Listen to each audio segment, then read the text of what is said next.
Hello guys, आप सबका study for SSC channel में दिल से स्वागत है। मेरा नाम विक्रमजीत सिंह और आज मैं आप सबके साथ शेयर करने वाला हूँ मुग़ल डायनेस्टी की कुछ बातें। मुग़ल डायनेस्टी एसएससी के लिए काफ़ी इम्पोर्टेंट है और हर किसी को इसके बारे में नॉलेज रखनी चाहिए। ये काफ़ी इम्पोर्टेंट रोल प्ले करती है इंडियन हिस्ट्री में और मेडिवल हिस्ट्री में। और काफ़ी कुछ इससे रिलेटेड क्वेश्चंस हर बार एसएससी में पूछे गए हैं और आगे भी पूछे जाएंगे। तो चलिए गाइस, मुग़ल डायनेस्टी, मुग़ल साम्राज्य के बारे में स्टार्ट करते हैं, जिसका कि पहला शासक था बाबर, जहीरुद्दीन बाबर। जहीरुद्दीन बाबर इसका पूरा नाम था और जहीरुद्दीन बाबर ने मुग़ल डायनेस्टी की स्टार्टिंग करी थी। इसकी नींव इसने 1526 में रखी थी मुग़ल डायनेस्टी की। और ये मुग़ल डायनेस्टी अंग्रेज़ों के काल तक 1875 तक ये मेडिवल हिस्ट्री और मुग़ल डायनेस्टी का राज इंडिया में चला है। इनके शासक 1875 तक बहादुर शाह जफ़र द्वितीय ये इंडिया में तब तक शासन करते रहे थे 1875 1875 एडी तक, और इनकी स्टार्टिंग हुई थी 1526 में बाबर द्वारा। तो चलो पहले इसके चार्ट के बारे में आपको बताते हैं कि कैसे कैसे कौन कौन किस किस का आगे वंश था, कौन किसका संस्थापक था। इसका चार्ट है। मैं आपको रिक्वेस्ट करता हूँ पेन और कॉपी लेकर बैठे और सारे नोट्स वगैरह बनाते रहे time to time, line to line, जैसे जैसे मैं आपको डिफाइन करता जाता हूँ। तो सबसे पहले जैसे मैंने आपको बताया 1526 में जहीरुद्दीन बाबर आया। इसके 4 बेटे थे, मोहम्मद हुमायूं, कमरन, हिंदल और अस्करी। ये 4 इसके बच्चे थे। 4 इसके आगे लड़के थे, मोहम्मद हुमायूं, कमरन, हिंदल और अस्करी। कमरन, हिंदल और अस्करी शासक संभालने लायक नहीं माने जाते थे बाबर द्वारा, तो इन्होंने हुमायूं को आगे अपना वंश संभालने के लिए, अपना आगे गद्दी संभालने के लिए हुमायूं को चुना। हुमायूं जो है बाबर के बाद मुग़ल डायनेस्टी को संभाल रहे थे। मुग़ल डायनेस्टी हुमायूं द्वारा संभाली जा रही थी बाबर के बाद। फिर हुमायूं के भी 2 आगे बच्चे थे, जलालुद्दीन अकबर और मिर्ज़ा हाकिम। मिर्ज़ा हाकिम ने रूल नहीं किया, जलालुद्दीन अकबर ने रूल किया। अकबर के आगे 3 बच्चे थे, नूरुद्दीन जहांगीर, मुराद और दनियाल। नूरुद्दीन जहांगीर, मुराद और दनियाल। मुराद और दनियाल ने भी शासन नहीं किया। जैसा आपको पता है, किसी एक ने ही शासन करना था, किसी एक ने ही मुग़ल डायनेस्टी को संभालना था, किसी एक ने ही गद्दी पर बैठना था। तो नूरुद्दीन जहांगीर ने आगे जो है मुग़ल डायनेस्टी को संभाला और मुग़ल डायनेस्टी को संभाला जहांगीर ने, नूरुद्दीन जहांगीर। और नूरुद्दीन जहांगीर के भी आगे 4 बच्चे थे, खुसरो, परवेज़, शाहजहाँ और शहरयार। खुसरो, परवेज़, शाहजहाँ और शहरयार। फिर शाहजहाँ ने गद्दी संभाली। शाहजहाँ की गद्दी संभालने के बाद उसके 4 बच्चे थे, दारा शिकोह, शुजा, औरंगज़ेब और मुराद। हम औरंगज़ेब तक मेडिवल हिस्ट्री को मुग़ल डायनेस्टी से रिलेट करते हुए औरंगज़ेब तक ज़्यादा इम्पोर्टेंट माना जाता है, क्योंकि उसके बाद जो इसके आगे वंशज रहे हैं, जो इसके आगे कंट्रोलर रहे हैं, रूलर रहे हैं मुग़ल डायनेस्टी के, वो इतना इम्पोर्टेंट रोल नहीं प्ले किया उन्होंने कि उनके बारे में कोई क्वेश्चन एसएससी द्वारा बनाया जाए या फिर और कहीं बनाया जाए। तो फालतू की बातें ना करते हुए आज बाबर के बारे में स्टार्ट करते हैं और औरंगज़ेब तक मैं इसको लेकर जाऊंगा। और कुछ इम्पोर्टेंट बातें जो कि जिनके कुछ चांसेस बनते हैं आने के, औरंगज़ेब के बाद के भी कुछ मैं आपसे वो शेयर करूँगा। तो वीडियो को एंड तक ज़रूर देखें और लाइक कर दीजिएगा, पसंद आए शेयर ज़रूर कीजिएगा। और चलो बाबर के बारे में स्टार्ट करते हैं। बाबर ने जैसा कि मैंने बताया मुग़ल डायनेस्टी की स्टार्टिंग की थी 1526 में। उसने मुग़ल डायनेस्टी की नींव हिंदुस्तान में रख दी थी और 1530 तक मुग़ल डायनेस्टी इसने चलाई है। तो ये जो है अफ़गानिस्तान में फ़रगाना का किंग था, फ़रगाना का राजा था ये अफ़गानिस्तान में। और battle of Panipat battle of Panipat के बाद इसका शासन शुरू हुआ। बैटल ऑफ पानीपत जो है बाबर ने करी थी और ये 5th जो है इसका आक्रमण था इंडिया के ऊपर। उसके बाद से इंडिया में बाबर का राज शुरू हो गया था। 1519 में इसने पहला आक्रमण किया था इंडिया पे और तब ही उसने पहली बार गन पाउडर का यूज़ किया था इंडिया में। गन पाउडर का यूज़ पहली बार बाबर द्वारा किया गया था इंडिया में। ये एक किले को तोड़ने के लिए, उसको उड़ाने के लिए भीरा में एक किला था इंडिया में, उसको उड़ाने के लिए इसने बाबर ने पहली बार गन पाउडर का इंडिया में यूज़ हुआ था। इससे पहले इंडिया में कभी गन पाउडर का यूज़ नहीं हुआ। इसको भी नोट कर लीजिएगा। 1519 इसकी डेट है, 1519 AD। और राणा सांगा ने बाबर को काबुल से बुलाया था मैसेज देके कि इधर आया जाए इंडिया में बाबर को बुलाया था उसने पानीपत की लड़ाई के लिए, जो कि 1526 में इसने लड़ी थी। ठीक है। फिर 1527 में इसने खानवा का भी युद्ध किया। पीलियाखर नदी के पास राणा सांगा के साथ इसने युद्ध किया था 1527 में। 26 में पानीपत का युद्ध हुआ, 27 में खानवा का युद्ध हुआ और 27 में खानवा का युद्ध इसका राणा सांगा के साथ हुआ 1527 AD में, जिसमें कि राणा सांगा को इसने हरा दिया और बाबर इसमें जीत गया था। फिर 1528 में चंदेरी का युद्ध हुआ मेदिनी राय के साथ। मेदिनी राय जो है चानेरी का राजा था। मेदिनी राय चानेरी का राजा था।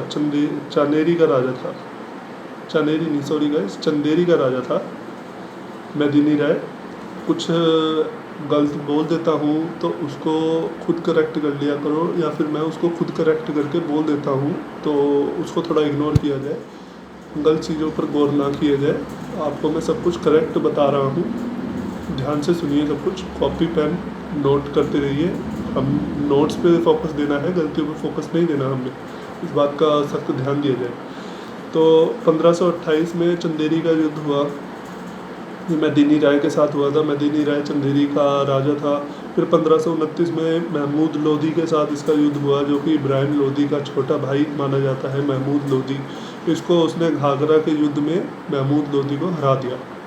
महमूद लोधी इब्राहिम लोधी का छोटा भाई माना जाता है और छोटा भाई इब्राहिम लोधी को पानीपत के युद्ध में बाबर ने हराया था और बाबर ने 1526 में पानीपत की लड़ाई में इब्राहिम लोधी को हराकर लोधी वंश ख़त्म कर दिया था और मुग़ल डायनेस्टी की शुरुआत कर दी थी। फिर उसके बाद 1529 में इसने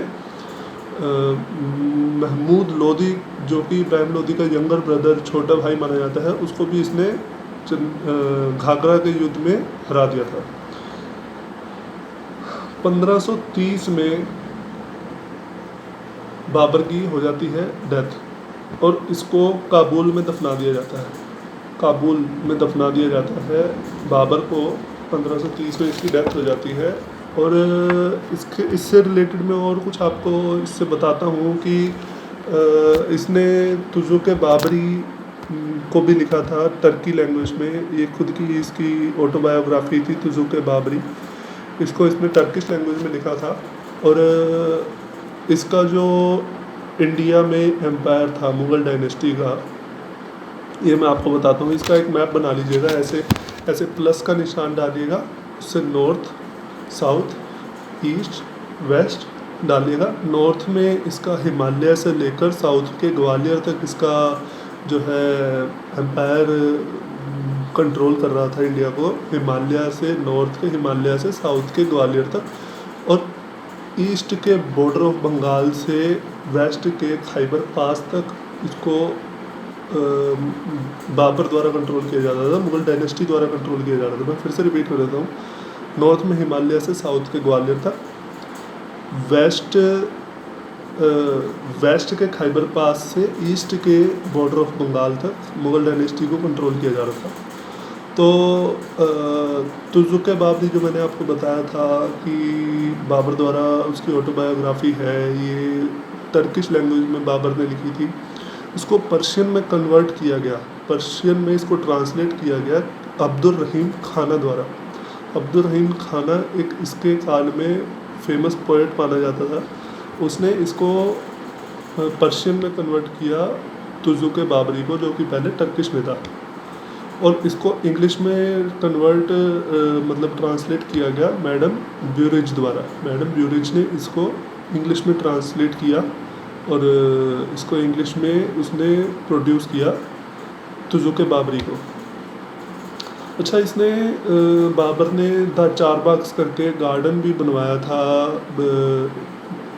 इंडिया में गार्डन्स बनवाए थे इसने द चारबाग्स करके, जिसमें कि फ्लावर्स थे, फ्लावर को पानी देने के लिए अच्छा संबंध था, सेंटर में एक फाउंटेन होता था, काफ़ी सुंदर इसने गार्डन्स वगैरह बनाए थे, वो भी काफ़ी फेमस जाने जाते हैं। द चारबाग्स उसका नाम था। तो जैसा मैंने आपको बताया 1530 में बाबर की हो गई डेथ। उसके बाद उसका बेटा हुमायूं था।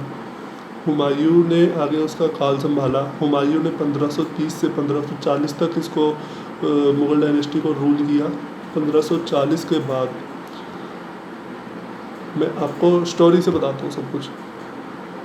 इसने दीन पनाह दिल्ली में बनाया था, एक लाइब्रेरी थी दीन पनाह, वो इसने बनाई थी, और दिल्ली को इसने सेकंड कैपिटल अपना बनाया था।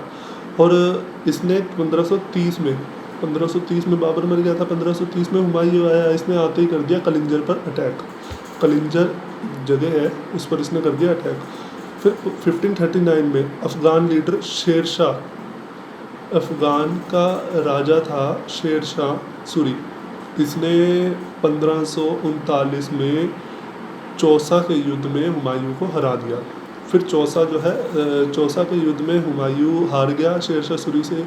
बिहार में चौसा, उसमें किसकी लड़ाई हुई थी? हुमायूं और शेर शाह सूरी की लड़ाई हुई थी 1539 AD में।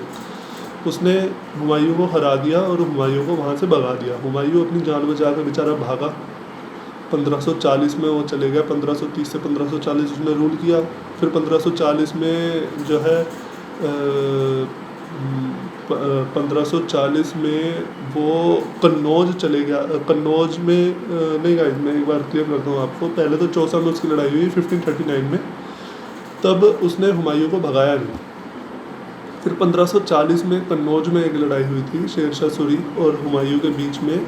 फिर जो है शेर शाह सूरी ने इसको हुमायूं को भगा दिया था वहाँ से। कन्नौज की लड़ाई हुई थी और हुमायूं फिर भाग के वहाँ से अमरकोट पहुँच गया था। अमरकोट राणा वीर साल के महल में वो रहा वहाँ पे।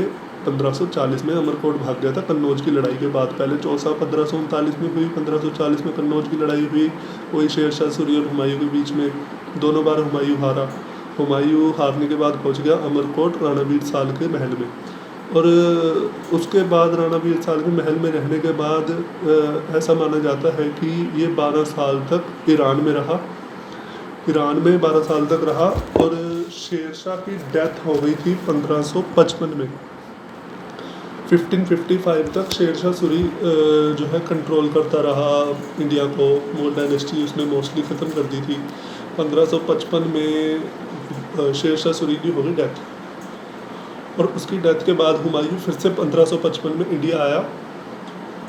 उसने फिर से इंडिया पे अटैक किया और उसके भाई जो कि शेर शाह सूरी के भाई जो है थे अफगान से आए हुए थे, वो भी इंडिया को रूल कर रहे थे शेर शाह सूरी की डेथ के बाद। और उसकी डेथ के बाद जब वो रूल कर रहे थे तो हुमायूं ने फिर से उनके भाइयों पर अटैक कर दिया और उनके भाइयों को हराकर अफ़गान का रूल उसने ख़त्म कर दिया, शेर शाह सूरी का रूल ख़त्म कर दिया और फिर से मुग़ल डायनेस्टी की उसने नींव वहाँ पे रख दी। और 1555 में उसने हुमायूं ने फिर से इंडिया पर अपना राज कर लिया। और 1555 में उसने राज किया अपना वहाँ पे। 1555 में फिर से शेर शाह सूरी के भाइयों को हराकर वो इंडिया में आ गया था। और 1556 में जब दीन पनाह उसने लाइब्रेरी बनाई थी दिल्ली में, उसकी वो सीढ़ियों से उतरते हुए बेचारा वो भी मर गया। 1556 AD में हुमायूं की डेथ हो गई थी। वो सीढ़ियाँ उतरते हुए दीन पनाह दिल्ली में जो लाइब्रेरी उसने बनाई थी उसकी सीढ़ियाँ उतरते हुए उसकी हो गई डेथ। तो इसको इसकी डेथ के बाद इसको दिल्ली में ही दफनाया गया। और इसकी बहन थी गुलबदन बेगम, इसको नोट कर लीजिएगा, आता है क्वेश्चन। गुलबदन बेगम ने हुमायूं नामा लिखा है हुमायूं नामा गुलबदन बेगम द्वारा लिखा गया है, जो कि इसकी बायोग्राफी है हुमायूं की। और हुमायूं की बायोग्राफी जो है गुलबदन बेगम द्वारा लिखी गई है। 1556 में हुमायूं का हो गया अंत। इसके बाद हुमायूं का आगे आता है बेटा अकबर। अब अकबर मुग़ल डायनेस्टी को कंट्रोल करेगा। इसने 1556 से 1605 तक मुग़ल डायनेस्टी को कंट्रोल किया। अकबर के काफ़ी इम्पोर्टेंट रोल है इंडिया में और मुग़ल डायनेस्टी में। काफ़ी इसने इम्पोर्टेंट काम भी किए हैं और काफ़ी जो है फेमस रहा है ये हमारी मेडिवल हिस्ट्री में। तो इसका एक ट्यूटर था बैरम खां, और ऐसा मान लीजिए कि बैरम खां इसका था एडमिनिस्ट्रेटर, जो कि इसके काल को, जो कि इसके सारे कामों को कंट्रोल करता था, क्योंकि अकबर था छोटा। अकबर 14 साल की एज में गद्दी पर बिठा दिया गया था और 14 साल से 18 साल तक बैरम खां ने उसकी गद्दी को संभाला। ये बस गद्दी पर बैठता था, सारे कंट्रोल बैरम खां द्वारा होता था, बैरम खां ही सब कुछ संभालता था। इसका एक ट्यूटर था, एडमिनिस्ट्रेटर था। एडमिनिस्ट्रेटर मेनली उसको माना जाता है और ट्यूटर भी माना जाता है कि वो उसको सलाह देता था, एक टाइप का प्रेसिडेंट था उसका। तो जैसे ही अकबर गद्दी पर बैठा 14 साल की एज में, सेकंड बैटल ऑफ पानीपत जो है अकबर द्वारा हो गया। अकबर ने सेकंड बैटल कर दी पानीपत की 1556 में, और ये हुई थी हेमू और बाबर के बीच में। हेमू जो है मोहम्मद आदिल शाह का हिंदू गवर्नर माना जाता है Hemu. Second battle of Panipat में वो इसके अकबर के खिलाफ वो लड़ाई कर रहा था, जिसमें कि हेमू जो है अकबर से हार गया और हेमू को अकबर द्वारा कैप्चर कर लिया गया था। उसको बंदी बना लिया गया था हेमू को सेकंड बैटल ऑफ पानीपत के बाद। तो जैसा मैंने बताया कि 14 से 18 साल तक बैरम खां ने कंट्रोल किया। फिर 18 साल की एज में जैसे ही 1560 में अकबर 18 साल का हो गया था, तो बैरम खां को उसने जो पावर्स दे रखी थी वो उसको सारा कंट्रोल कर लिया और ख़ुद अकबर सारा अपना किंगडम संभालने लग गया था। फिर 1576 में हल्दी घाटी का युद्ध हुआ, किस किस के बीच, राणा प्रताप के बीच और अकबर के बीच, जिसमें कि मुग़ल आर्मी जो इसकी अकबर की जो आर्मी थी, इसकी आर्मी का चीफ था मान सिंह। ये अमेर से आया हुआ था मान सिंह, और इसमें राणा प्रताप को काफ़ी बुरी तरह पराजित होना पड़ा, क्योंकि अकबर की आर्मी काफ़ी स्ट्रॉन्ग थी राणा प्रताप की आर्मी के आगे। और जब 1576 में हल्दी घाटी के युद्ध में इसने राणा प्रताप को हरा दिया, तो उसके बाद दीन इलाही 1581 में इसने इस्टेब्लिश करा। देखो गाइस, मैं काफ़ी कुछ इंटरेस्टिंग इसके बारे में रिलेटेड है, फालतू की बातें नहीं बता रहा। जो कुछ इम्पोर्टेंट है ये तो आपको पढ़ना पड़ेगा ही किसी भी हाल में, वो आपको इम्पोर्टेंट बता रहा हूँ। नहीं तो काफ़ी मैंने वीडियोस देखी हैं, बहुत फालतू की बातें उसमें बता दी जाती हैं, ना वो आज तक कभी पूछी गई ना कभी पूछी जाएंगी। वो फालतू की होती हैं, बस टाइम पास के लिए, अपनी वीडियो को लंबा करने के लिए और लोगों को बोर करने के लिए। आप उस पर ध्यान मत देना। अकबर ने इस्टेब्लिश किया 1581 में दीन इलाही।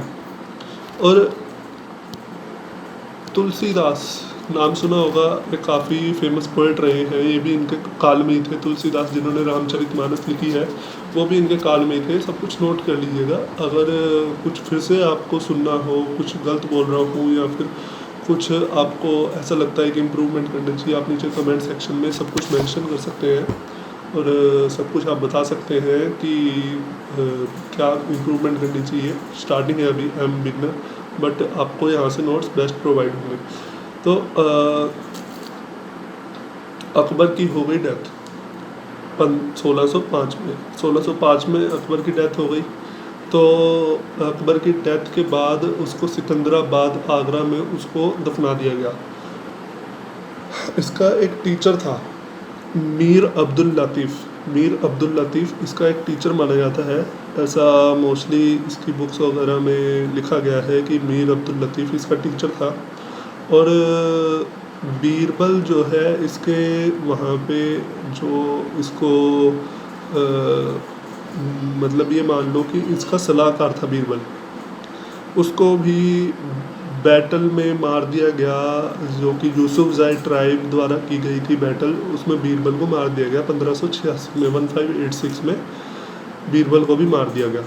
फिर अबुल फजल का भी मर्डर कर दिया गया बीर सिंह बंदेला द्वारा 1601 में। बीर सिंह बंदेला ने अबुल फजल का भी मर्डर कर दिया था 1601 में। और अकबर ने, मैं आपको बताता हूँ अकबर ने क्या क्या अपने काल में बनाया था जो कि फेमस है। एक उसने बनाई थी फतेहपुर सीकरी। फतेहपुर सीकरी उसने जगह बनवाई थी, आगरा के पास है ये जगह, काफ़ी अच्छी जगह, देख सकते हो। आगरा किला बनाया उसने, लाहौर फोर्ट बनवाया था, इलाहाबाद फोर्ट, हुमायूं टॉम तक अकबर के काल में बना है और अकबर ने ही ये सब कुछ बनवाया था। और अकबर के काल में नवरत्न हुआ करते थे, 9 जेवल्स माने जाते हैं उन्हें अकबर के, वो भी अकबर के काल में ही हुआ करते थे। और नवरत्न का भी आप सबसे शेयर करता हूँ। सबसे पहले तो था एक बीरबल जो कि सलाहकार था, उसका मैं आपको बता ही चुका हूँ। अबुल फजल था, ये इसका स्कॉलर और स्टेट्समैन माना जाता है। और एक था फैज़ी, अबुल फजल का भाई, ये दोनों ही स्कॉलर और स्टेट्समैन थे इसके काल में। और टोडरमल था फाइनेंस मिनिस्टर, था इसके अकबर के काल में, मुगल डायनेस्टी में अकबर का जो काल था इसमें टोडरमल इसका फाइनेंस मिनिस्टर था। और भगवान दास ये मनसबदार था इसके वहाँ पे, ये भरमल का बेटा था। भरमल के बारे में भी आपको मैं बताऊंगा अभी। और मान सिंह भरमल का पोता था, ये भी मनसबदार था। तानसेन म्यूजिशियन था। और एक लास्ट बचा अब्दुल रहीम खाना, ये हिंदी पोइट था, स्टेट्समैन, जो कि मैं आपको पहले भी बता चुका हूँ। अब्दुल रहीम खान ने इसकी बाबर नामा को तुज़ुक बाबरी, जो कि तर्किश में लिखी गई थी, ऑटोबायोग्राफी बाबर की, तुज़ुक बाबरी तर्किश में लिखी गई थी। इसके अब्दुल रहीम खान द्वारा पर्शियन में कन्वर्ट किया गया था। और इसके काल में भी ये हिंदी पोइट था, स्टेट्समैन था। और मैं आपको जैसे कि बता रहा था भरमल के बारे में, भरमल का बेटा भगवान दास और उसका पोता मान सिंह इसके काल में मनसबदार थे। भरमल जो है, भरमल के बारे में आपको बताता हूँ। ये कुचवाहा राजपूत रूलर था अमेर का, जिसकी कैपिटल थी जयपुर। कुचवाहा का राजपूत रूलर था ये आमेर का, जिसकी कैपिटल जयपुर थी। भरमल, इसको बिहारी मल भी बोला जाता है। और अकबर जो है शुरू से ही अपने काल में राजपूत पर वो जीत अपनी पाना चाहता था। वो ये चाहता था कि राजपूतों को हराकर इसको सारे राजपूतों को अपनी आर्मी में मिलाया जाए, अपनी आर्मी में मिलाकर इनको अपना सर्वेंट मान लो या फिर अपने ऑफिसर्स मान लो, अपने काल में इनको लाना चाहता था। अपने किले में अपना आगे नौकर इनको बनाना चाहता था, ताकि ये इसकी आर्मी को संभाले। राजपूतों का उस टाइम पे काफ़ी कंट्रोल माना जाता था। तो अकबर का सब कुछ मैंने आपको बताया। इसके जो है, इसने एक और चीज़ थी कि महाभारत जो है इसने पर्शियन में ट्रांसलेट करवाई थी। उसका इसने नाम रखा था राजमनामा। महाभारत को ही बोला जाता है, पर्शियन में इसको ट्रांसलेट करवाया था इसने। तो अकबर तक हम कंप्लीट कर चुके हैं। तो इसके बाद अब आते हैं जहांगीर की बारी है। जहांगीर ने 1600 से 1627 1605 टू 1627 AD तक मुगल डायनेस्टी को कंट्रोल किया। और इसने जो है जंजीर अदल, आगरा फोर्ट के बाहर उसने जंजीर आदिल का पुनर्गठन करवाया। कि जंजीर आदिल एक ऐसी चीज़ थी कि इसको चैन ऑफ जस्टिस माना जाता था। ऐसा माना जाता है कि लोगों को इंसाफ दिलाने के लिए जंजीर आदिल को बांधा गया था जहांगीर द्वारा, कि लोगों को जस्टिस इसके द्वारा मिलेगा। और जहांगीर ने मिहारुन्निसा, जो कि एक विधवा थी शेर अफगान की, उससे इसने विवाह किया था। और इसको इसने टाइटल दिया नूरजहाँ का। मिहार उन नीसा, ये भी क्वेश्चन आता है, नूरजहाँ का ओरिजिनल नाम, मेन नाम क्या है? मिहार उन नीसा। और नूरजहाँ ने एक ऑफिशियल जो है पादशाह बेगम का भी टाइटल लिया, और इसको पादशाह बेगम के नाम से भी जाना जाता था। पादशाह बेगम ऐसा क्यों? क्योंकि ये काफ़ी स्टेट के अफेयर्स के अगेंस्ट खड़ी होती थी और लोगों को काफ़ी इसने इंसाफ दिलाया, और स्टेट्स के जो अफेयर्स वगैरह होते थे उन सबको ये अपने उनके अगेंस्ट खड़ी होकर और लोगों को जस्टिस दिलवाती थी। और जहांगीर की जो है और भी शादी हुई, मनमती, जोधाबाई और जगत गोसाई से इसकी शादी हुई। ये मारवाड़ की थी और कुछ वहाँ की प्रिंसेस थी ये। तो थोड़ा आगे बढ़ते हुए मैं आपको थोड़ा और डीप में लेके जाता हूँ। 1608 में कैप्टन विलियम हॉकिंस इसके राज में आया, जो कि ईस्ट इंडिया कंपनी का रिप्रेजेंटेटिव था। पहले तो जहांगीर ने इनको मना किया कि यहाँ पर आप अपनी ट्रेडिंग नहीं कर सकते। अपनी ट्रेडिंग की रिक्वेस्ट लेके आया था जहांगीर के पास। पहले इन्होंने मना किया, फिर कुछ टाइम बाद जहांगीर ने इनको परमिशन दे दी थी कि आप सूरत में अपनी ट्रेडिंग फैक्ट्री, ट्रेडिंग कंपनी आप खोल सकते हो। और 1615 में सर थॉमस रॉय भी इसके काल में आया, जो कि एम्बेसडर था किंग जेम्स वन का, इंग्लैंड का। इंग्लैंड के किंग जेम्स वन का एम्बेसडर था, जो कि इंडिया में आया था इसके काल में 1615 में। 1608 में आया सर विलियम हॉकिंस, 1615 में आया सर थॉमस रॉय। इसके बाद मैं आपको बताऊं कि इसका जो बेटा था खुसरो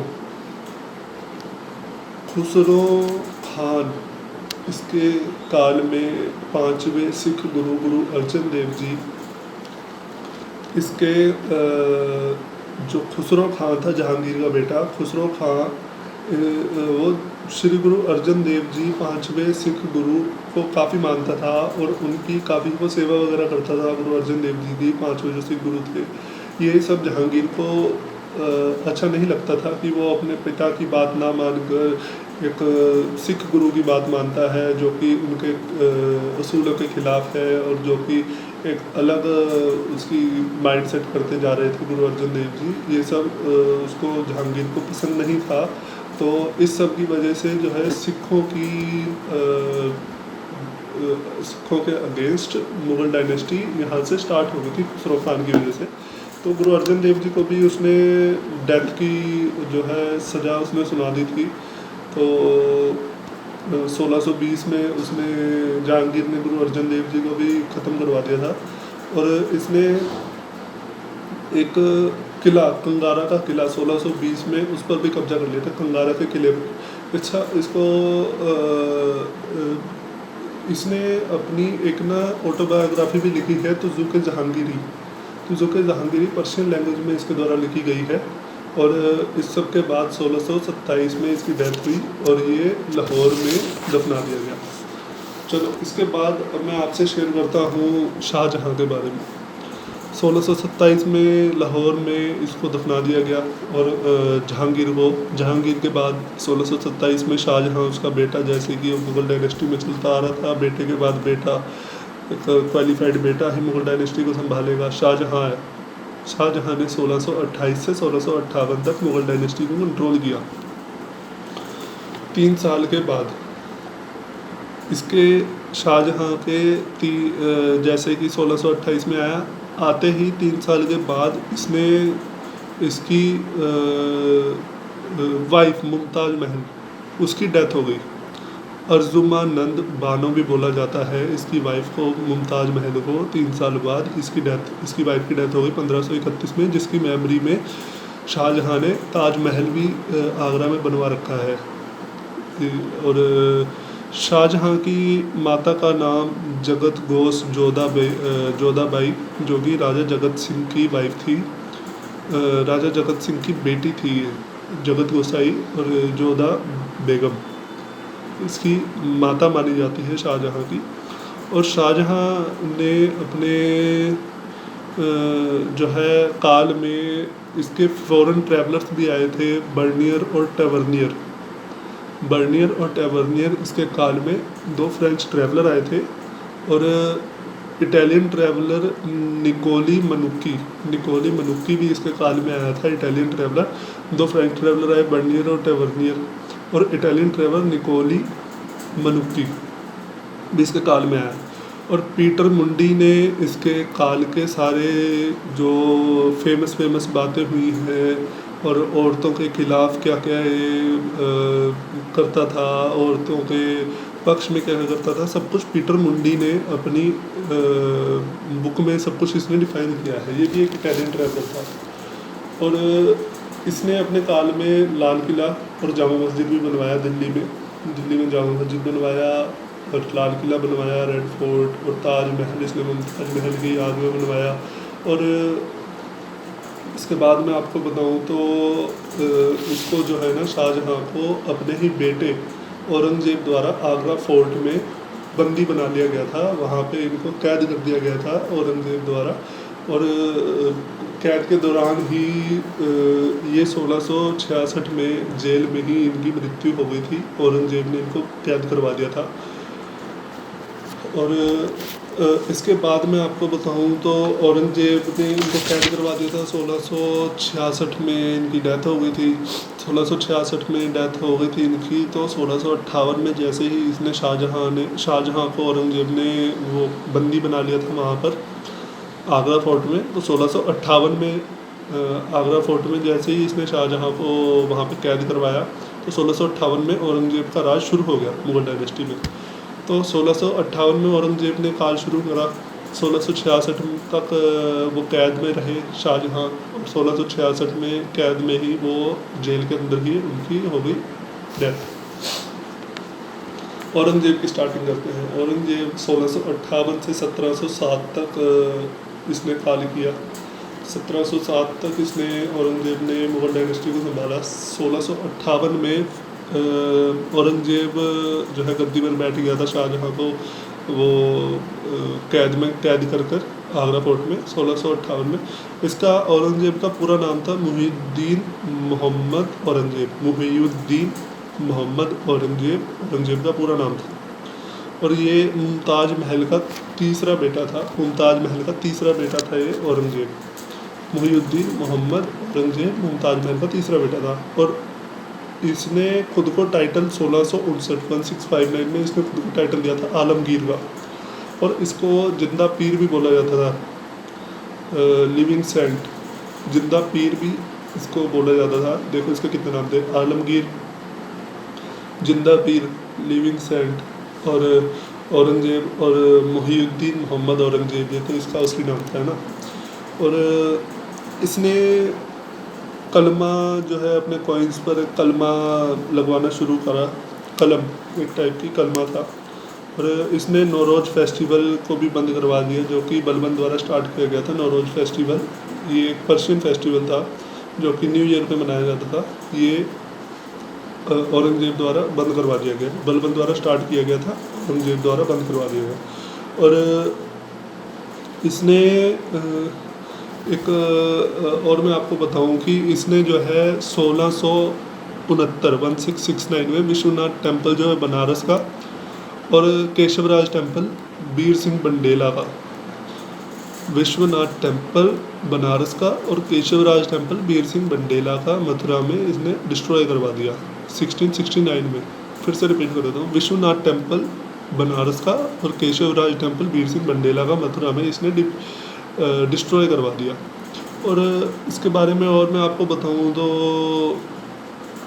इसके काल में इसने जो है जजिया टैक्स को फिर से इंट्रोड्यूस करवा दिया था। जजिया टैक्स इसके काल से पहले बंद हो गया था, जो कि इसने औरंगजेब ने फिर से रीइंट्रोड्यूस करवा दिया। जजिया टैक्स जो है नॉन मुस्लिम्स पे लगता था, टैक्स दिया करते थे हिंदू, क्रिश्चियंस और सिख वगैरह इसके नॉन मुस्लिम होने पे। और इसने रेड फोर्ट दिल्ली में मोती मस्जिद भी बनवाया। और इसने जो है 9वें सिख गुरु तेग बहादुर जी, 5वें गुरु को जहांगीर ने मरवा दिया, गुरु अर्जन देव जी को। 9th गुरु तेग बहादुर को भी इसने अरेस्ट करवा दिया था 1675 में, 1665 में। तो जैसे ही इसने अरेस्ट करवाया और अरेस्ट करवाने के बाद इसने उनको ख़त्म भी करवा दिया था 1675 AD में। तो गुरु गोबिंद सिंह जी ने इसको एक लेटर भेजा था। गुरु गोबिंद सिंह जी सिख गुरु के 10वें गुरु थे, उन्होंने इसको लेटर भेजा था। उस लेटर को जफरनामा बोला जाता है। और गुरु गोबिंद सिंह जी की भी मृत्यु हो गई थी, उनको भी ख़त्म करवा दिया गया था नांदेड़ में ख़त्म हो गए थे। और गुरु गोबिंद सिंह जी लेटर लिखने के बाद जो है औरंगजेब ने गुरु गोबिंद सिंह जी को बुलाया था, इनवाइट किया था। जफरनामा पढ़ने के बाद गुरु गोबिंद सिंह जी इनके पास जा ही रहे थे, इनके जाने से पहले ही औरंगजेब की मृत्यु हो गई।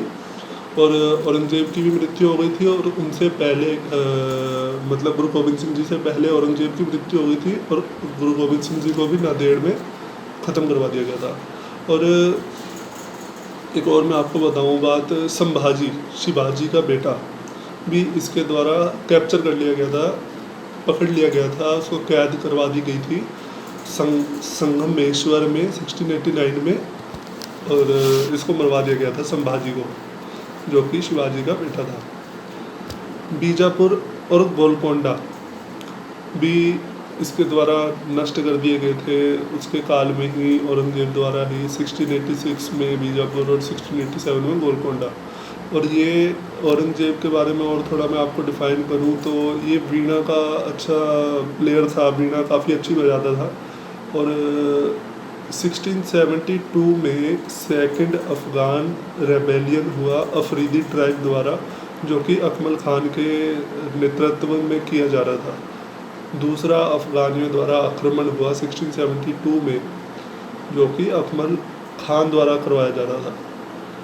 और देखो यही औरंगजेब के बारे में मोस्टली फेमस चीज़ें हैं जो इसने करी हैं। 1707 में औरंगजेब की मृत्यु हो गई थी। 1707 में औरंगजेब ने भी दम तोड़ दिया था, ख़त्म हो गया था औरंगजेब भी। तो मुग़ल डायनेस्टी के बारे में मोस्ट इम्पोर्टेंट जो चीज़ें थी वो सारी मैं इस वीडियो में शेयर कर चुका हूँ।